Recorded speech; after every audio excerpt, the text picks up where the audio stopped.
Happy Wednesday, y'all. So today we pretty much got just getting printers going. Spent a little bit of time this morning, going over some things. I've always been torn between, large prints or minis, whatever it is, on the retail side of things. It's always one of those balancing acts, you know what I mean? So like, I've always struggled with that, especially when it comes to printing.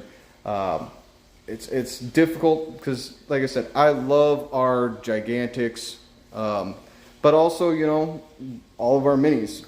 Absolutely love all of our minis.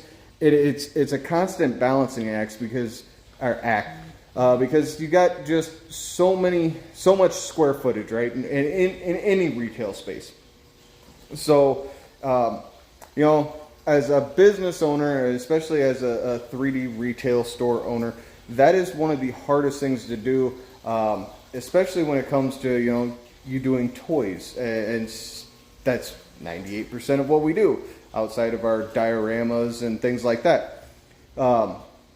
So just playing that continuous balancing act of what we're going to do, what we're going to print every day, is something that, I think on the back end of things, a lot of people don't fully realize what we fill our shelves, the thought process that goes into what we're going to print, what we're going to do, especially when it comes to not a specific line, right? So if you do cosplay, you're just going to do cosplay. That's how it works. You're going to do helmets.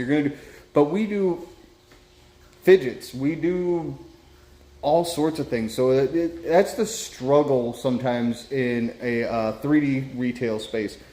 But, for other store owners out there, do you guys have that same issue sometimes where you're literally just sitting at your computer and you're going, I don't know what I'm going to print? I always like that conversation. I always like to know what other people's thoughts are. So if you got anything, just, beep boop it in the comments there, and love to talk about it. But yeah, this is Wednesday. This is our shop check-in, and we'll see you on the other side.